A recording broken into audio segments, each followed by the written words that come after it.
Yo, I don't have a spectacular Steve for this one. Well, fuck it. Why can't a character make a comeback, nigga? Shit, it's only done one time. Shit. So fuck it. This is where I'm clocking out.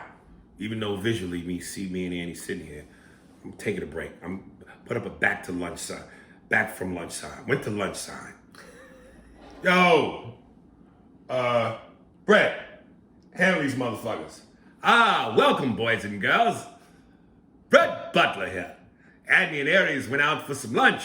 Andy's probably going to get the matzo ball soup. You know those kikes. And Aries is going to get a slab of ribs and some chicken. Some fried chicken. Grease all over those nigger fingertips. So let's get right to it. I can't wait to say this man's name. Why? Because he's like me. He's white. He's pure. He's Anglo-Saxon. And he's Christian. All the white folks. We're the best. Oh, Steve. All right. Shit, I wasn't recording that. You lying. Yeah, I'm lying. Oh, no. Motherfucker. Oh, I saw the lights. I'm like, you're lying. You scared shit out of me. Oh, that made me I happy. brought Brett back just to say nigger twice. Nigger fingertips. All right. CC on air. Hey, Aries and Andy, I'm so happy writing you and Andy this email after the election has, and she puts in caps, finally come to an end, and Joe Biden beat the orange fuck. If we're being honest, though, Biden and Harris have a long road ahead of them to try to unite the country and get this government back to work. You already know the GOP and Trump are already doing what they can to sabotage the transition, but hopefully, sabotage the transgender. But hopefully, I was going to have to slip at the tongue. Yeah. But hopefully we see Trump get locked up soon. I just want to tell you both that y'all have been holding it down for me and many of my friends during this crazy year. Already went back to the beginning episodes and worked my way back up again. Now that's dedication, goddammit. I just love y'all growth. Both you and Andy make me laugh and have the conversations people want to hear. Lastly, shout out to Andy for he hasn't really pissed me off these days like he used to in the beginning. It sounds like he is more realistic about the state of the country. I know Andy may not be too excited about Biden or Kamala, but, she puts in caps, history was made in this election. We saw many black and brown people win congressional seats. Cori Bush was the first black woman to represent Missouri Congress. Maury Turner, a woman, the first Muslim to get elected into Oklahoma. 3 transgender women, 2 openly gay black men were selected. And of course, Kamala as the first woman and woman of color to become VP. Andy, you might be right. We are finally seeing more good people run for government to change the system. Hopefully the system doesn't corrupt them. And one last thing, Aries, I know you are a self-proclaimed Obama whore, but Andy, who is your favorite president? Going back on past episodes, you always say that Obama wasn't your favorite president, but you never told us who was. I'm with Aries, and of course, the first nigga will forever be my favorite, and I miss seeing that beautiful black family in the White House. Well, we want to thank you, Cece. Michelle and I and Sasha Miller, we miss you too. There we go. Y'all take care and keep cracking out dope episode. Let me just say from the top before you answer her. And how Andy was saying the whole thing about get the whole quote and you got to get the whole quote to understand. And I don't want to jump on that, but I want to jump on this because you said this about sabotage the transition.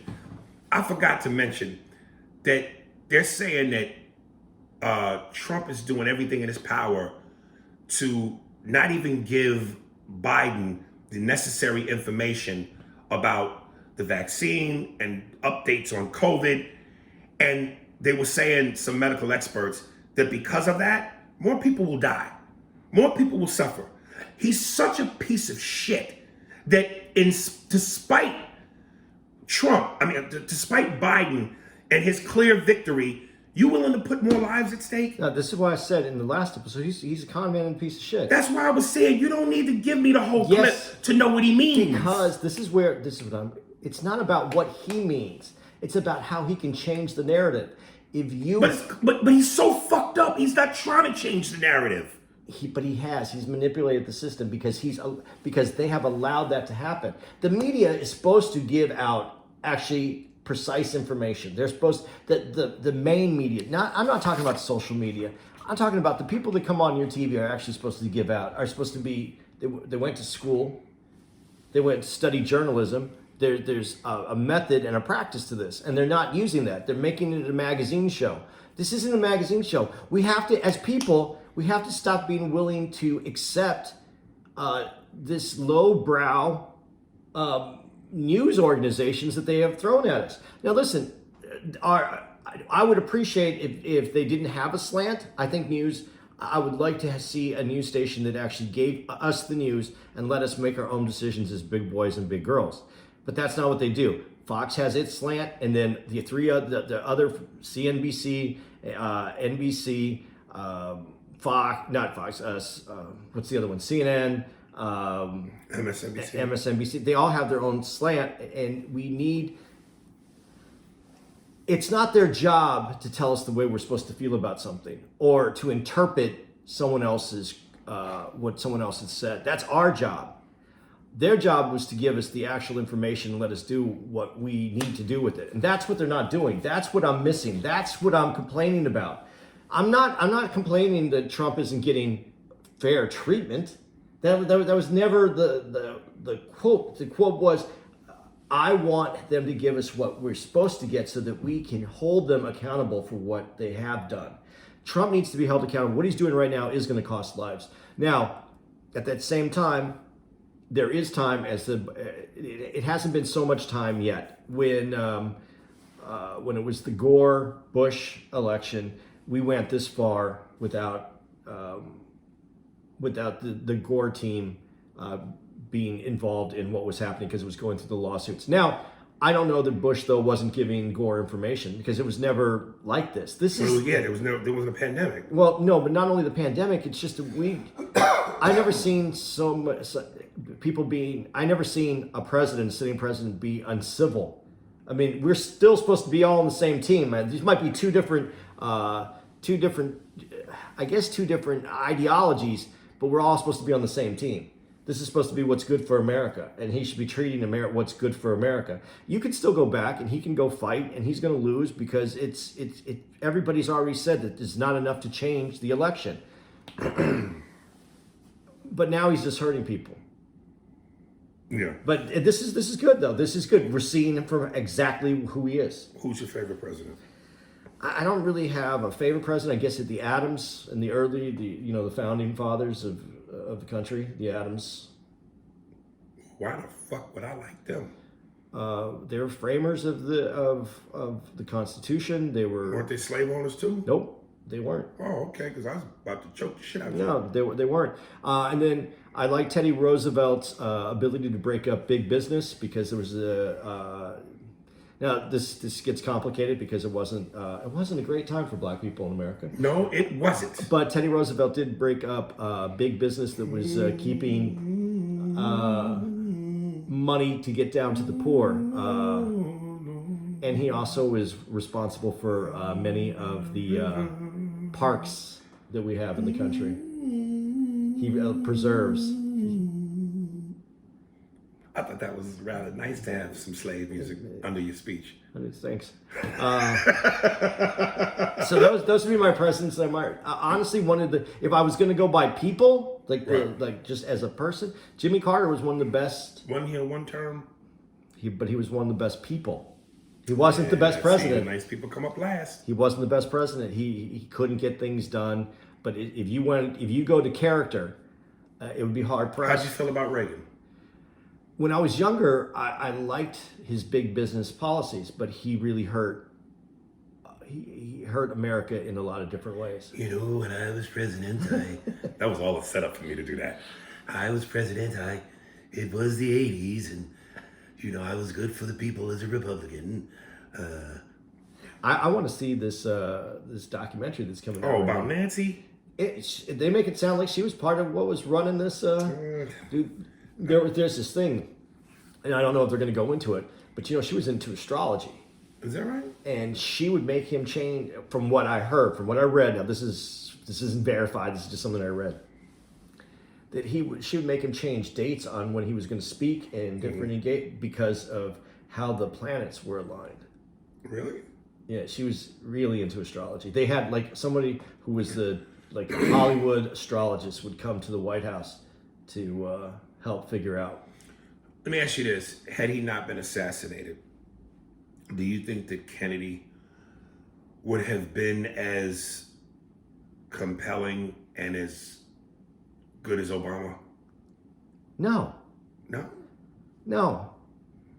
Damn, you said that like I just said some fucked up shit. Kennedy's a myth, man. He's like the James Dean and Marilyn Monroe, but of presidencies. He died in office, good-looking guy with a good-looking wife, and frankly, not truly a good-looking guy, not truly a good-looking woman, but but younger, better looking than what you would have thought as the president. And then he gets a lot of credit for the way things fell for him. He was not as responsible. I don't feel he was as responsible for what he gets to take credit for. I wish I could do a Kennedy impression. He was from Boston, wasn't he? He was from. Didn't he have that? Wasn't it New Hampshire? Yeah, they all had that accent. Him and his brother Robert Kennedy. New England. Yeah. God, I used to bang Marilyn Monroe. That's One time we had a patty, and I'm not even gonna attempt it. I don't know where I'm gonna go with that. Dude, I don't think I think he'd be like Clinton-esque if he would have made it. So eventually somebody. And I know you don't like Bill. It's not that I don't like him. He wasn't. I'm starting to ease up on my Bill Clinton a little bit. Yeah. Yeah, I'm starting to ease up on how he did. It was a great time for the country. It was a great time for the country, but the '90s was everybody was in it was the country's prime. But it was set up to be good. He benefited from that, and he also made it better. See him. Yeah, I don't want to do this because then I'm gonna. It's gonna get on a long rant. Yeah, no, but I'll try to make it quick. Him and people who have great economies, like Reagan did spur the economy, and Clinton spurred the economy, but they did it at the cost of what was happening in the future because they want their economy to look great the whole way. But you can't, like anything else, it can't continue to go up. You have to do things to level it out so that you can make it extend further. But if you only have an 8-year run and it's on you, you want your 8 years to look the best, and they don't do the things to. I don't want to use the right words, and I don't have them because I'm not that smart. But they don't do things that allow the country to stabilize and continue that slow growth for long periods of time because they want that big growth so they can be that president that did this. But that doesn't make that puts us into bubbles and these issues that we later have in life. And of course, I fixed the economy. Bill Clinton had a great economy, and Reagan had a great economy, and I fixed it. They always bring in the black man to fix the white man's troubles. Yeah, and see, that's where he doesn't get enough credit because he built an economy, and that's what they were complaining about the whole time in his office, how slow the economy was building. Well, he wasn't allowed to make a lot of changes in the second term, the things that he could have maybe done to build up some momentum in the economy because they wouldn't let him because Mitch McCullough, he slowed me down. He said, no, I'm not going to let Obama do what he wants to do. When I'm trying to get the country better, we all have to be better. For a better world for your sons and daughters, Sashimo. But he had a nice, steady growth, and it brought us out of the brink of frankly, what I thought was going to turn into a depression. So his economy, his policy worked, but no one's going to give him credit for that small 0.5% growth or 1.5% growth that came along. Well, see, that's what Black Cock does. It's steady growth that brings you out of a depression. If your girl or your lady's upset, just give her that Obama dick. It's steady growth that will bring her out of depression. All right. Akil Kadash. We Guan Brava. Love from London. Long email, so here's context to pick and choose. My respect. Current comedy, climate frustrations. Okay, let me just get to this because this nigga. You want to take a drink? I'll take some more ice water.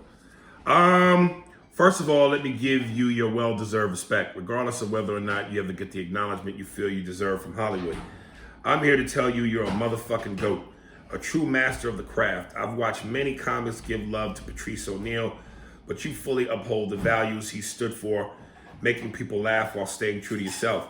Delivering well-crafted jokes about real-life shit. You don't perform to appease. Real-life difficult topics open up for discussion through laughter. If a comic is getting more applause than laughter on stage, that ain't stand-up. That's a fuck rally. Comedy should challenge the way people think. If only the host of a comedy gig would instruct the crowd at the start, like, tonight you may be offended, but try to put a 3-second delay on your first reaction of offense and allow the laugh.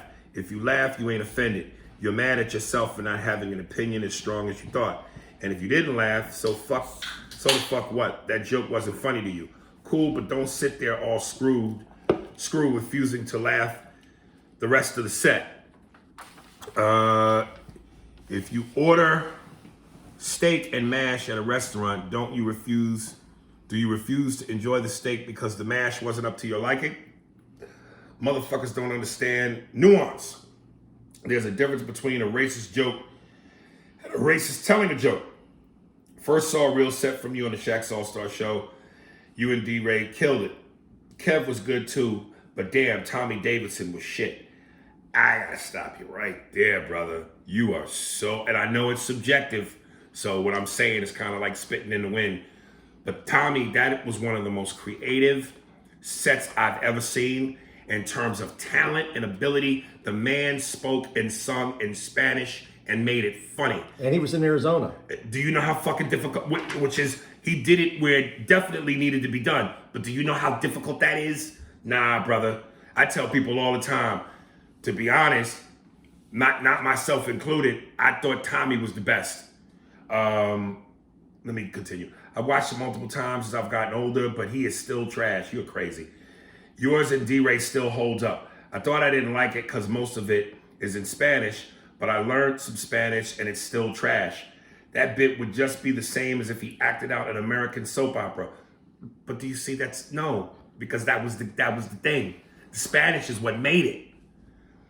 I feel like it only got laughs because the crowd didn't speak Spanish. Most of the crowd was Spanish. It was niggas and spics. I should have said that. It was niggas and spics. There you go. There we go. If you do it in a character. If you do it in a character, it's not as mean. Look at that. All the black bitches. All right. To this day, one of my favorite moments, I will replay that episode just for that, is when we had Kyla Lacey on. And I said, we're back. The Negro, the kike, and the black bitch. And the way her and Andy burst out laughing, because she could have took offense being a woman. She thought it was hilarious. Andy's laugh was hilarious. And he was like, damn, we're getting very aggressive today. That's one of my favorite. It felt very hacky. Nigga, what is wrong with you? Hacky? Do you know what hacky is? That was the opposite of hacky.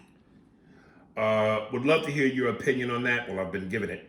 But also understand you're trying to play the game better, so might not want to talk on another black comedian. Well, that ship's fucking sailed. Would like to hear you discuss the following on the podcast. I work in hospitality over 13 years. I feel like, now before I read this next line, when I read this is where the part that made the car come to a screeching halt, because this nigga's comparison is insane. I feel like being a stand-up comedian and bartender are very similar. We don't do this shit for the pay. What is there, passion for mixing drinks? Go read it on, because I'm trying to get with them on this, because I had the bartending gig. Okay, we offer our talents and selves directly to people that give instant feedback. Again, let me stop. I'm a drinker. And I've leaned up against many a bar. And I don't remember too much of an exchange other than give me my drink, nigga, between the bartender and the customer. Okay. We can tell when we're bombing by lack of laughs or lack of a good reaction to tasting the drink. We never know who our audience is going to be. And especially as a black man, having a preconceived idea of what the interaction is going to be. With the mastery of our craft, we see those people and say the right words, body language to bring them into a mindset to receive what we do, instead of us playing to appease their presumptions. Just like in entertainment, black people are overlooked in hospitality. Many classic cocktails were made by black people. Just think about it. Who was making drinks in the 1800s and the 1960s? The niggas. Damn sure it wasn't white people. Here's the article. And I actually sent a post out about this a long time ago. Jack Daniels didn't create the whiskey. It was a slave called Uncle Nearest. Google him. Anyway, much love, Akil. That is true. Yeah, no, I know it is. Yeah. Akil, I think that you are a bartender and you want that to mean something because I don't see the similarities at all. I'll give you some similarities. I will because... and incidentally, before you do, since you are a bartender, I have to ask, do you have A&A ale? Octo. All right. The fact that we have when you're a bartender, there's a bar. It's you, the bar. So that's the stage. And then you have your customers. That's the audience. The audience, gotcha. That is about where it stops. Okay. But as a bartender, if you want to make good money as a bartender, yeah, you are an entertainer back there too. You're not just mixing the drinks. Let me ask you something when you say that. Because when you say that, I envision that movie with Tom Cruise. Yeah, Cocktail. I ain't never seen no niggas do that in real life. We used to, like, when I bartended, if we could, when it got really busy, you couldn't. If you saw two guys back there flipping bottles while you were waiting 15 minutes for your fucking drink, someone was going to throw some shit at you. Right. So it's not going to happen that way. Right. But yeah, you're entertaining, you're talking, you're mixing drinks, you're making people feel good. You have your stage, the people are separated from you. I get what he's saying, setup wise, I see it. And I enjoyed bartending more than anything else because like stand up, I have a distance from the people that I'm working with. Right. But nah, it's not that close. When he goes, you can tell when you're bombing by lack of laughs or lack of good reaction to tasting a drink. How many times have you ever seen somebody think they drink and oh, nigga, you're bombing. Have you ever seen that, man? No one's ever shaken their keys at you after you made a drink. Come on, man. Nobody's ever tasted a drink and went, boo! Yeah, I don't know what y'all got going on in London, baby. But okay. But if you're making handcrafted cocktails, so I'm going to give it to this, and you're making handcrafted, and you're taking a few minutes, and you're making these drinks, and you're making old fat, it's like writing a joke. Yeah, putting all and you right. put it in. I can see what he's saying. Like I had someone make me an old fashioned, and they made it perfect. And I went up to him afterwards, and I said, "Man, that was the best old fashioned I ever had." So that's kind of similar. So it's like the bar is the stage, and we behind it, and then your drink is the material. And when they like it, they give you look some deep shit, nigga. Some deep shit. Okay. Hi, from Casanova for you. I like this. Keeping up with the Spearsburgians. It's good. It's good. It's like a show. Spearsburgians. Yeah. What up, A&A, SNS, or ass? Aries, Spears, and Steinberg. Yeah, I don't like ass. Just wanted to give you your props on many episodes and shouting the talented people out after each episode. There have been some good ones and some pretty bad ones. Also, my podcast is called The Basics.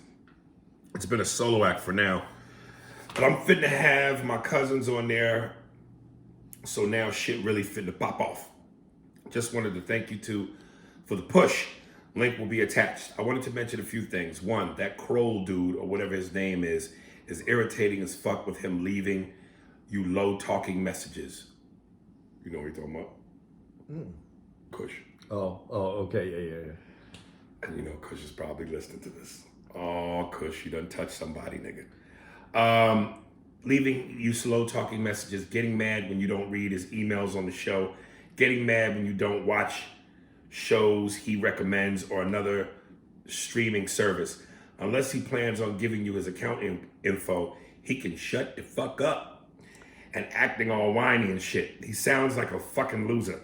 But I get that you can entertain him because he listens to the podcast, buys the merch, follows you on IG, and provides some funny content.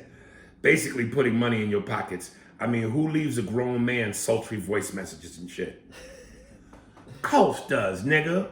I don't think he gets mad. He's never been mad. Coach. Nah, not mad, but you know. Crushed soul. Crushed. He's crushed. Crushed soul. His soul is crushed. Yes.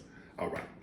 2, I understand what Andy means when you want to hold people accountable by their exact words and not by what they probably said or summing up what they said.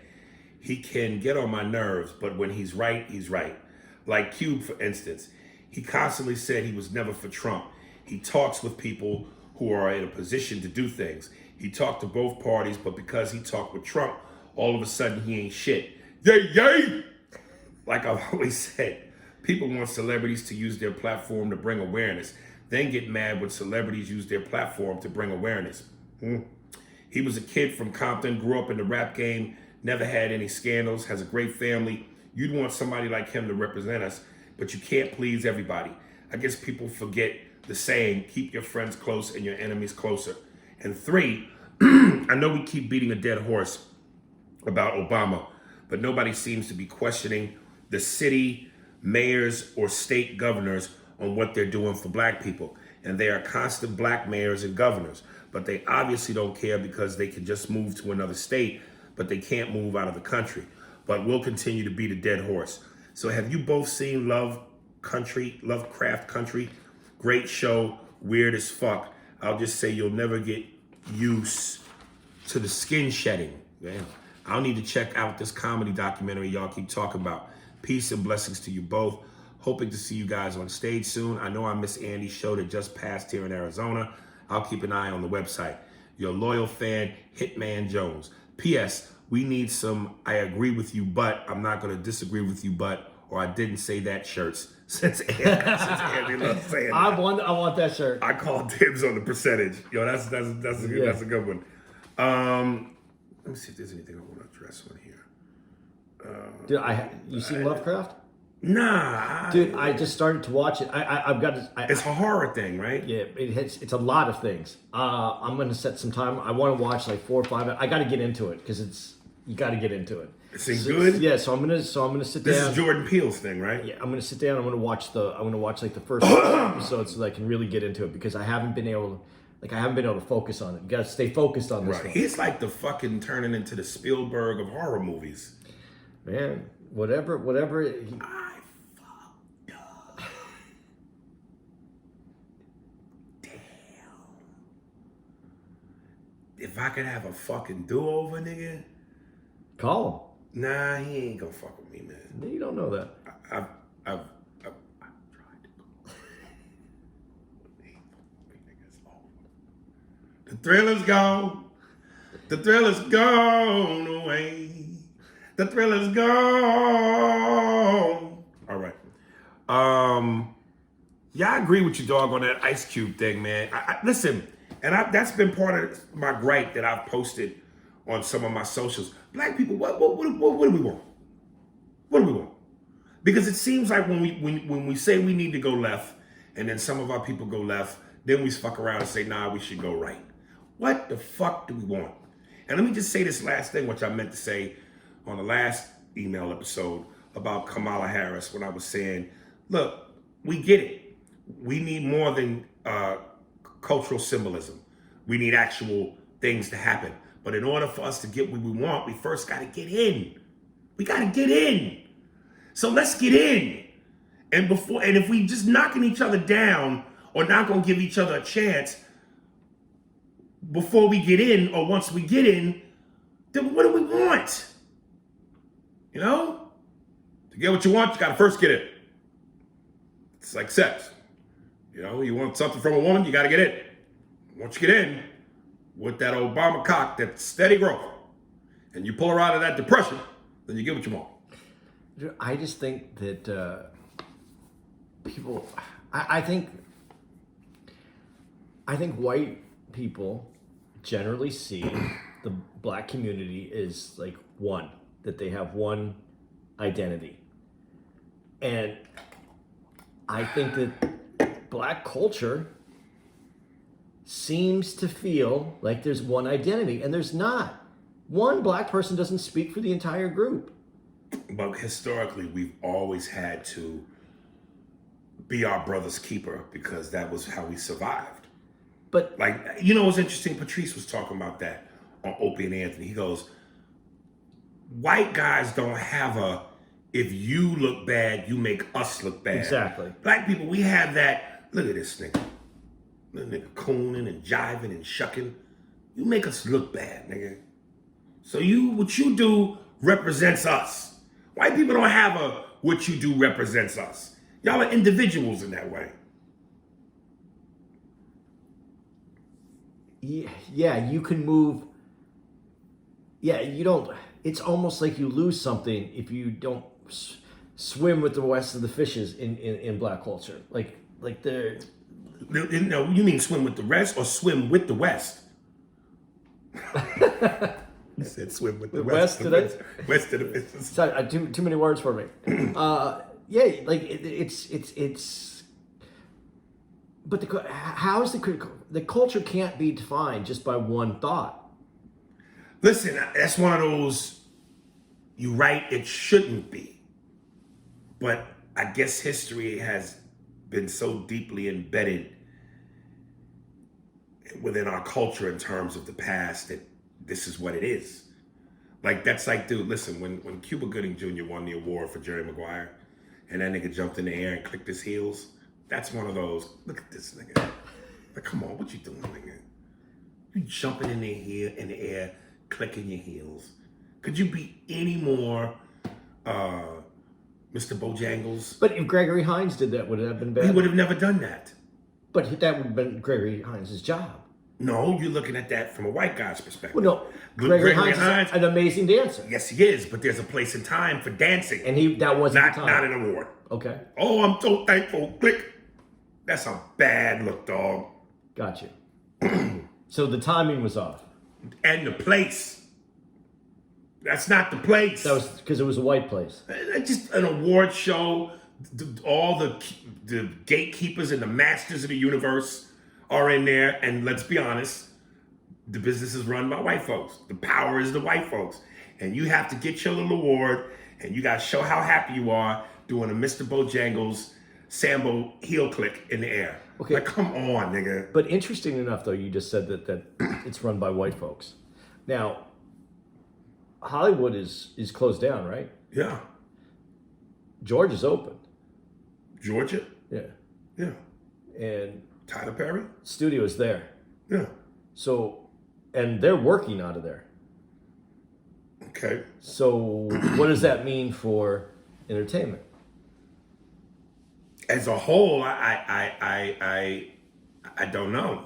See, this is what I mean, though. We talk about everything of the disadvantage. And I'm not saying that you shouldn't be aware and point out the disadvantages. But there has to be a moment where we have to start saying, accomplishments are happening. Kudos, you're doing it. You're doing it. You're doing it. This is not, it's not a woe's me. It's not a woe's me anymore. It's not, I can't make it. It's, we're making it. Now, if we're making it, some of it isn't just on the system anymore. Some of it's on what we do to make it. Okay. And that goes for, and I don't mean it, I'm not trying to be disrespectful to anyone's hardship. I'm saying that there's paths that have been created now. We can see people's success. So instead of just the idea that it's not impossible, and I'm seeing this shift, and I'm watching what's happening with this with Tyler Perry's. I haven't seen it. I mean, I haven't been there, but we've seen it on TV. It looks pretty amazing. Right. What if that's a power structure shift in the business? Because now it's where it's at. It's going to be. It's a start. Okay, But a start. and I'm not. Of course, I'm not trying to demean the power that is Tyler Perry, because he is an entity. Yeah. But in the whole grand scheme of things, he's a very big pawn fucking with some oceans. Yeah. The rest of the industry is oceans. But the oceans are closed. And we have this pond. And not only that, look at the community that's around him. Look at who he is and who they're employing. Now it's not just the white guy that's getting the job. What I'm saying is there's a shift that could happen. And if you're aware of that, and you know what I always like when we're in Atlanta, the hustle there is different than any other place I've been. Yeah.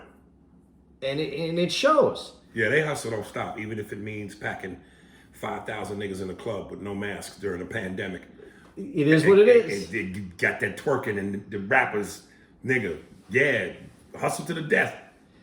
Just, but my point is, we got to give some credit too for people that are finding the path and cutting the new path. Absolutely, and I have a dream that one day we will live in a nation where black people will have their own Hollywood and don't need white folks. I'd be happy to get to that day. We ain't there yet, but it's a start. But you got to start. It's a start. And I have a dream that when niggas win awards, they won't jump up and click their heels in the air like Mr. Bojangles. What would be the proper Hollywood black man symbolization for winning an Academy Award? Watch anything Denzel at a podium. Dude, Denzel is always Yes. right in that. He's that nigga for a reason. All right, first I can't see King. Jesus. All right.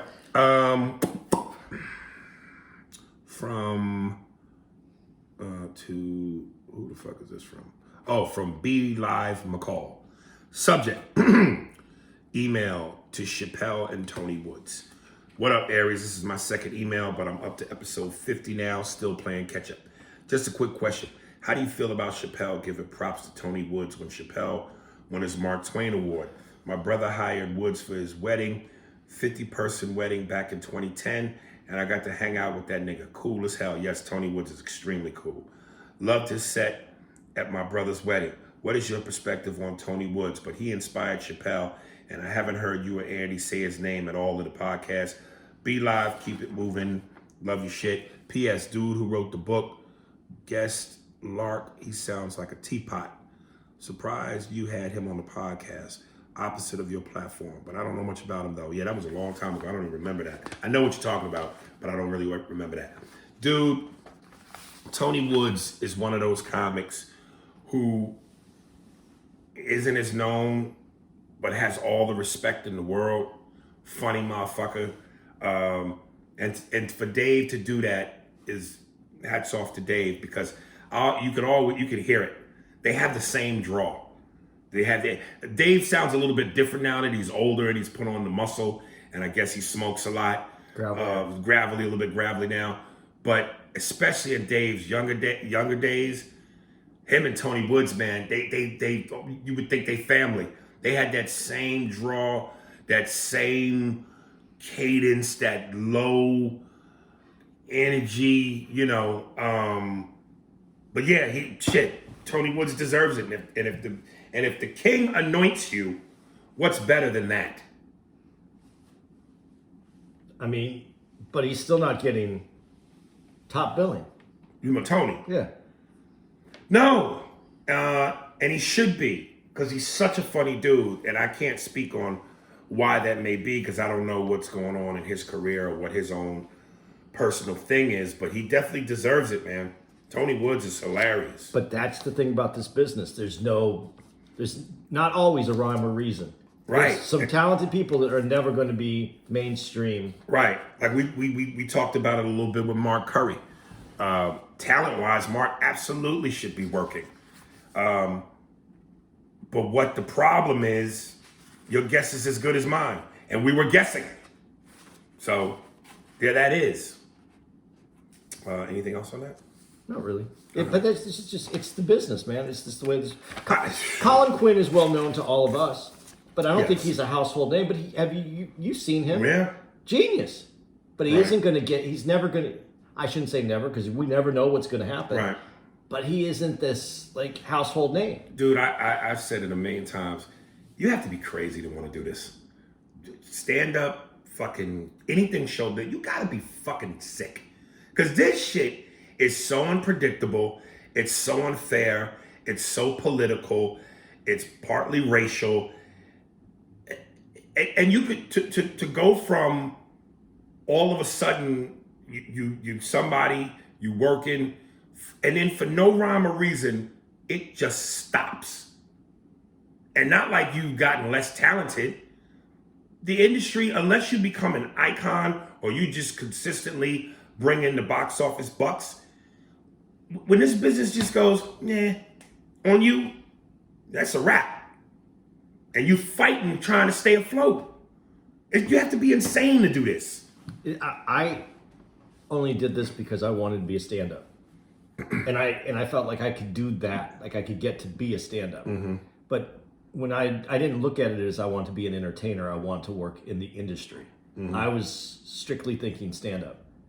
Right. So that if I was looking at it like I wanted to be famous, or if I wanted to have a career, mm-hmm. I wouldn't have done this, because that's way bigger than I could have handled the thought of. And it seems way less approachable. It's almost like it's good that it works out in the sense that before you get into this, you have a certain amount of naivete. And it's like if you were able to know in the beginning what you eventually find out in the middle, you might not never do this.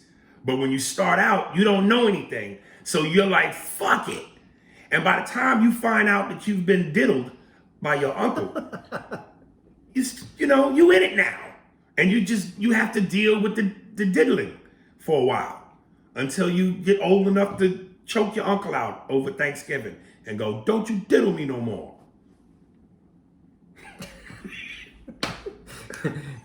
You guys do what you want with that. And from Phil from Delaware. First time emailing you guys. What's good, fellas? Can I call you guys Double A? I like that shit. Double A's good. Do. Who's on the job? Get him. Double A. Double action. Double A. I'm gonna figure that one out. That's the next one.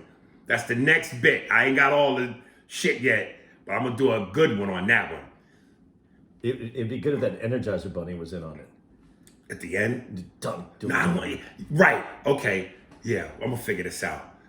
In the city, crime is at an all-time high. Only 2 men for the job. Double A. And the chief is played by none other than... Chief, you want us to take out the bad guy? Absolutely. Okay. Who's the bad guy? Could it be Samuel L. Jackson? No, it's fucking Ice Cube. It's Ice Cube? Yeah. Yay. You have to take out yay. Yeah, that's better. All right, we'll figure that out. What's good, fella? You can call it Double A. I have to say in my Paul Mooney voice, you niggas are the shit. I've been a fan of yours, Aries, since forever. Mad TV, Def Jam, etc. Even in the damn Snoop's Hood of Horror. Somebody recently DM'd me and said, yo, man, I love you, but that movie was a piece of shit. You know who's in that movie? Jason Alexander. In which one? Hood of Horror, Snoop Dogg. Oh, yeah. Yeah. And, listen, any movie that has George Costanza in it, not going to be a good movie. Dude, he's the Seinfeld guy. He's a great actor, though. If he gets to act. If he gets to act. Okay. Hood of Horror. Andy, I got put on to you when I saw you guys live in Philly at the Helium Comedy Club. You're fucking hilarious, man. I love the podcast, and I'm always looking forward to the Wednesdays and Thursdays so I can listen to y'all on Spotify. I must say, episode 199 was on my birthday, and it was a good episode to listen to while I sparked a fat B-Day spliff. No worries, though. I don't need a birthday shout-out like the weirdo dude who was mad at you. I get a shout-out. LOL. I just have one question for the both of you. Aries, what was the best moments you had on Mad TV? Seems like a show that you had a lot of fun, work on. You had a lot of fun. Working on. $10, a lot of money. It was just one ing. Yeah, but yeah. except dealing with Bobby Lee. And Andy, when you and your wife get into an argument, Andy's not married, do you curse her out in Yiddish mixed with a dash of Spanish? LOL. Love you guys, and I'll definitely start emailing more. P.S. I proofread this shit so my black ass wouldn't get a 10 out. And you failed, nigga. You forgot an ing. Yeah. I tell you what, since you only were off by a ing, $10, a lot of money. Yeah. Dude, any episode where I worked with Mo Collins, Deborah Wilson, and Will Sasso. Our chemistry, whatever we did, me and Will, me and Mo, me and Deborah, our chemistry just flowed, man. It was like we was all having a jam session, and it was just fucking excellent. Me and Deborah doing Bobby and Whitney. We did the Christmas episode where Mo played Diane Sawyer. That was one of my favorite. And then your question? No, I don't mix my languages, but I mix my food, dude. I make these. I can make these corned beef or a pastrami tacos. I don't get corned beef, man. It always looks dry. No, it's not though. Really? If you get good corned beef, dude, we should have went. Did you ever eat at Katz? No. Next time we're here, we're gonna go to Katz Deli. It's $20 for a fucking sandwich. And that's where it looked like a Dagwood sandwich, right? Yeah, I mean they don't slice the meat; they cut the meat. Right. Dude, we're gonna go there. Listen, I'm a pastrami dude. Dude, that pastrami there is the best. Now here's what I'm gonna say. When you say that now, this is why I'm thinking it's gonna lose. Jerry's Deli in LA. No. Dude, their pastrami melts in your fucking mouth. Dude, we're gonna go there, and I'm gonna They can't even do this anymore. You couldn't open up a place like Katz anymore. Katz is in New York. Right. We're we're gonna go because that shit's that's the real deal. And the crazy thing is, I never tried corned beef, but every time I see a corned beef sandwich, that shit look dry as a motherfucker. If you get the Irish corned beef, that's drier. Really? Yeah. This is my girls' Irish backgrounds. Their food. Yeah, it's not the best, you know? No. When they had the potato famine, right, they hardly noticed when they were eating dirt. There is no difference between dirt and it's very bland. It's not flavored. But like the Jewish corned beef, it's good. I'm gonna get you. We're gonna get it. You're doing this for Martin because you think she sees you. She does see me. Like your father sees you. What's wrong with him, man? You're blind. Can't you see it to that? Did you learn any manners on your travels? Top of the morning to you, boy. Got to put some chest on your head, on your boy. I see you. Do I get to kill the English? Just answer the fucking question. All my shit's from Braveheart. Dude, I can't even do accents. That's how I'm tone deaf. This fucking sucks. What's wrong with him, man? Are you blind? Is he blind? What's blind? Blind. Blind. What's wrong with him, man? Are you blind? All right. From PLLP. Sup, Aries? Yesterday, the results of the election were announced. It's kind of crazy that Trump actually received more votes this time around than in 2016. If COVID didn't happen, that motherfucker probably would have won by a landslide. Don't worry, though. Black people saved the day once again.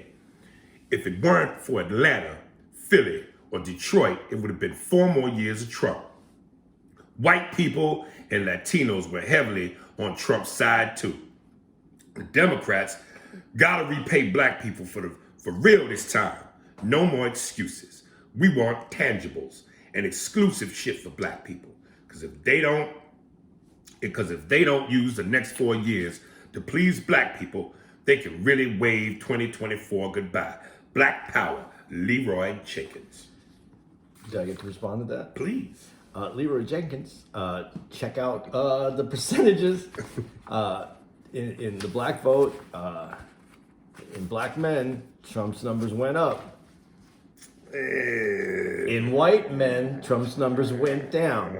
Not saying that this isn't a victory on all of our parts. Saying, look at the numbers.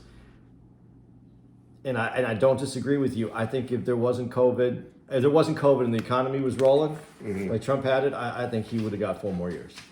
Why do you think that had anything to do with it? Because people vote with their dollars more than they vote for. Oh, so you're saying that if COVID hadn't fucked up His economy, right? And it was moving. And when I said his economy, what he ran on, the economy. So if he got that going, I think that he could have easily weaseled that out, because I don't think people would have voted with their humanity. I think they would have voted with their money, and everybody was making money. And listen, not to make it sound like money solves all the problems, but if everybody's working, if everybody's making money, if everyone's doing better, people usually tend to let other things go because they're doing better. Right. So, This. Well, it sucks to think that COVID was the blessing in disguise, because it's been nothing but disaster. I think, you know what? I'm gonna go another step further with this one then, because it's not a blessing. So and it's not in disguise. I think if Trump would have handled COVID professionally, with humanity involved in it again, humanity is his big weakness, being like a human. But if he would have handled it in a humane way, if he would have had a plan that would have made the country work, but still put in programs and would have helped a unified way that we dealt with COVID throughout the country, I think he still could have won. He fucked himself up. He fucked himself up, and I think it's for the better. I think in the long run. So you don't think that even if everything you just said was the case, you don't think that all the people who stood for real humanity and love and honesty and goodness would have still made the difference? Nope. Really? I think money. I think people vote with how they're doing financially, and that's a sad commentary. It's very sad. And I hate when I do this, but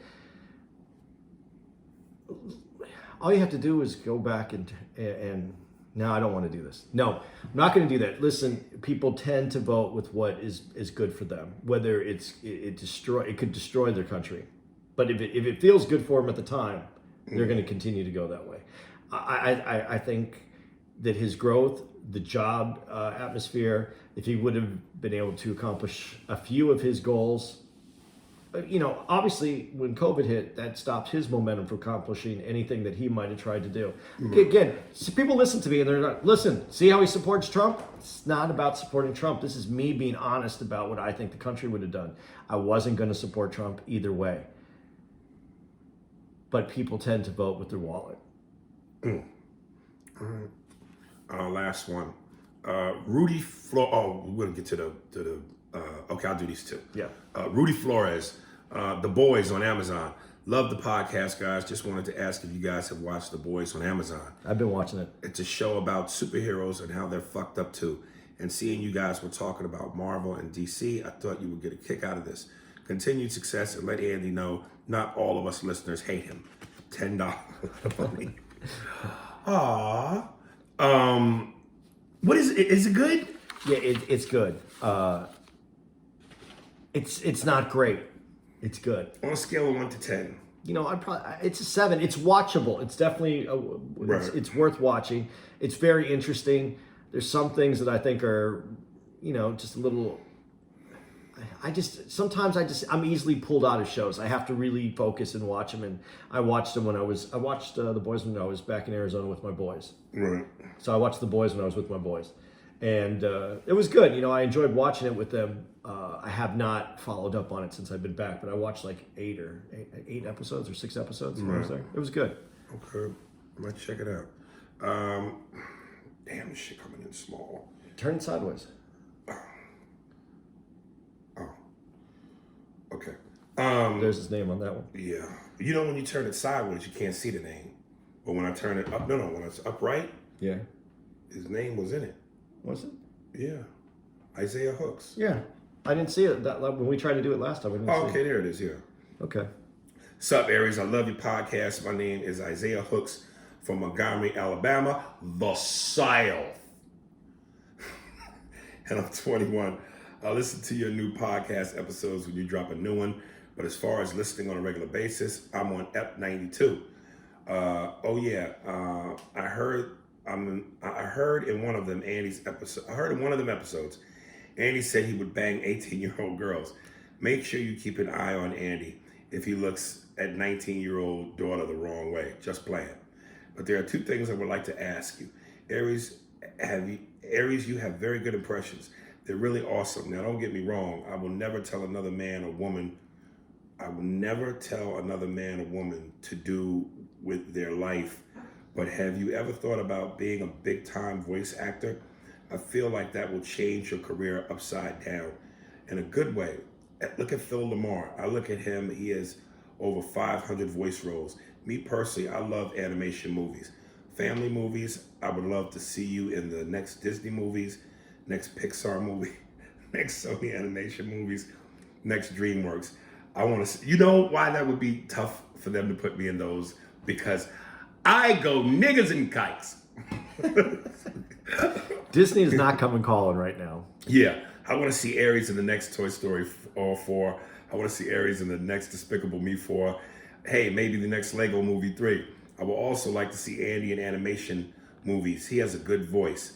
I feel like you should get your agent to hook up for auditions for voice acting roles. I believe in you, my brother.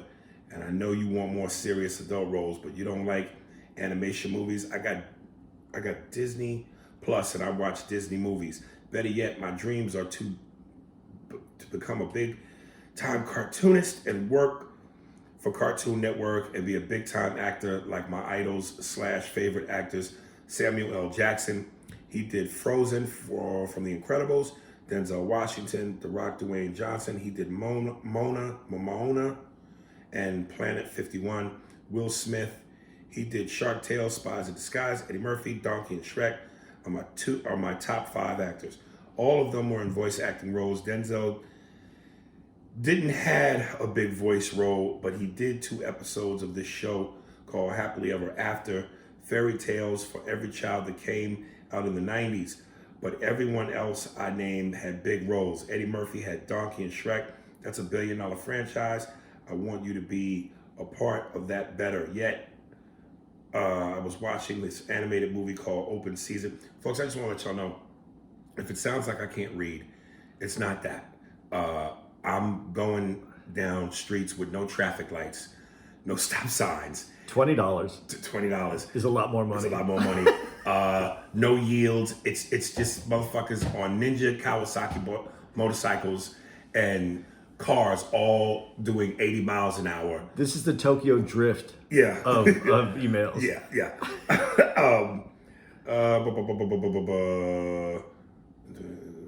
Strong in a billion. I was watching this animated movie called Open Season that came out in 2006 that stars Martin Lawrence, and it was a $200 million box office movie.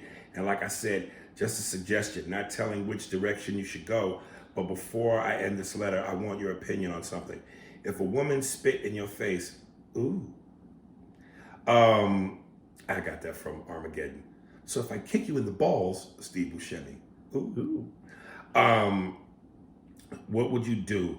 Would you walk away or jack them up? I think we live in a generation where we put the women on a pedestal where they do not do no wrong.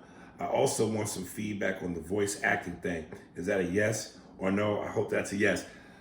Bruh, I gotta tell you, thank you for that. I love when people say to me, you should do this, as though that's not being explored. I'm trying to explore everything. Trust me, it ain't a question of I'm gonna do it or not because I choose to. It's a question of I'm gonna do it or not if they choose me to do it or not. I do the voice of Wizard Kelly on Proud Family on Disney. Plus, Wizard Kelly, y'all, it all started with an orange basketball. So I do Wizard Kelly. I once upon a time ago, when that cartoon was on Fox called Sea Bear and Jamal with Tone Loc, I did 2 of the voices on that. I've worked on American Dad, I think twice. I did an episode of Family Guy. I did an episode of South Park. So I do it from time to time. But again, it ain't my choice, brother. I would love to do all that. But you know, I don't control this motherfucker. So you're exploring all facets of entertainment? All facets, baby. So are you would do soft core porn? If it's within the entertainment industry? Yeah. You know, the stuff they put in like at the Holiday Inn. You don't see the The hard shit? you don't see the business. Yeah, if the money right, nigga. Yeah.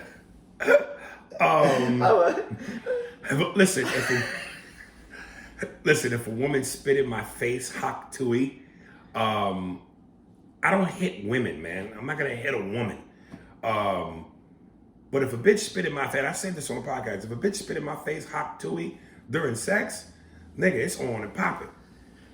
You know what I mean? Anything goes when it come time for the love making. So there you go, brother. I don't know about that. You want the spit in your face? I don't know about one spit on my face. If that dick is being massaged right, you'll deal with it. What she look like? Fine in a motherfucker. Maybe. See? And she's 19. I'm getting older now. I might stop at 20. 19-year-old spit like soda pop, nigga. Yeah. You know, he's got some fizz to it. All right, let's get out of this motherfucker. Can you give away our promotions? Spearsburg Pod on all social platforms. Twitter, Instagram, Facebook, YouTube. You can find us there. Please follow us. Go. Anybody listening to this that listens to Hits 101, thank you for making the switch over.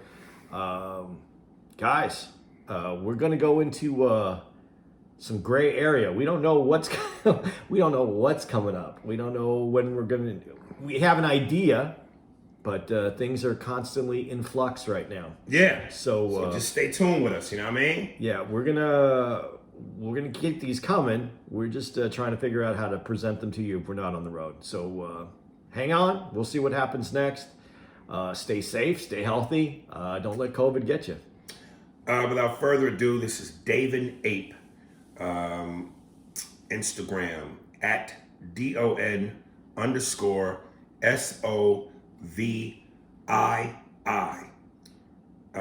East 173rd Street. I think that's the song. See how you don't have to talk shit about someone when they provide you all the information? Yes, goddammit. Do your fucking job so I can do mine. Help me, Rod. Help me help you. Help me. I love his rant on that. Something about you, and I did that shit. Help me. Yeah. All right. There it is. Enjoy.